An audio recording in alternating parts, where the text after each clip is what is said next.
we need to look at three really important elements to rhetorical analysis. You'll hear these all the time this year, so you're going to need to get to know them. They are logos, ethos, and pathos. Some people say pathos. I've always said pathos. It is what it is. I'm sure I'm wrong, but whatever. I think I'm right. Anyway, these all connect to what we've learned previously about the rhetorical triangle. So I've brought out my carpenter's square again and my owl friend to help me out here. Now we recall from that video that we have three elements to the rhetorical triangle. We have a speaker, we have an audience, and we have a topic, sometimes called subject. So don't confuse those two. If they're said subject or topic, it's pretty much the same thing. So I can be the speaker, owl friend can be the audience, topic could be anything I want to talk about, and based on decisions I make, the owl is influenced in certain ways or not. Now, those three elements that I started the video with, pathos, ethos, and logos, correlate with the speaker, the audience, and the topic. So, for instance, the speaker correlates with ethos.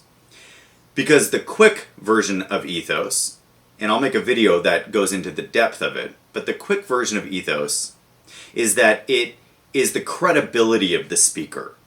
So for instance, if I'm talking about medicine, and I'm not a medical doctor, I might not have a lot of credibility. People might say, you're an English teacher, why are you talking about medicine? But if I'm talking about the rhetorical triangle, you might continue to listen here, because you're like, I think he has credibility. Now, I could also be dressed up as a doctor, and you might not know that I'm not a doctor, you didn't see my medical license, and you therefore might say, he has credibility, he's dressed up as a doctor. And that's sometimes why some professions dress certain ways. Not always, and oftentimes these days it seems like that's an older trend. But sometimes that happens. You might put on a tie and a suit jacket if you're giving an important presentation. Not because you're very comfortable in a tie and a suit jacket, but because it might relay that you're looking professional, that you take this seriously, and that affects ethos. How we speak affects ethos. So if I'm really articulate, if I seem like I know what I'm talking about, if I seem confident, all that stuff is ethos. And again, that's related to the speaker. Now, pathos is really related to the audience. And pathos is the emotions we feel. So, for instance, if you're ever listening to a speech, or you're watching a film, or you're listening to a song and you feel things, then you're kind of like, this is kind of crazy. These are just words. Why am I feeling things? You're feeling things because someone chose the right combination of elements to make you feel those things. So for a speaker, we don't always have a ton of different elements to make you feel something.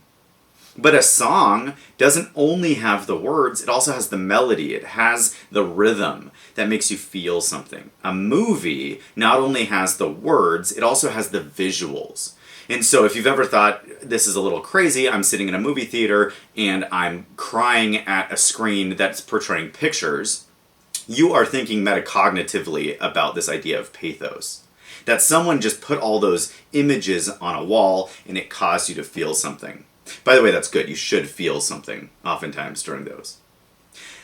The last element is logos, and it's tied to the topic or the subject that you're talking about. And the idea behind that is really that these are rational arguments. These are logical arguments. They're things like statistics that shouldn't really be able to be argued. Be careful, they can be. Or it's things like logic. Just if it's reasonable, does it make sense that you go from step A to step B and you end up at the conclusion? And we will look at inductive and deductive logic. We will look at the different elements that create rational arguments. But be careful, even logos has its tricks, because you can have logical fallacies, which we'll study later. Notice though, all of these, again, influence each other.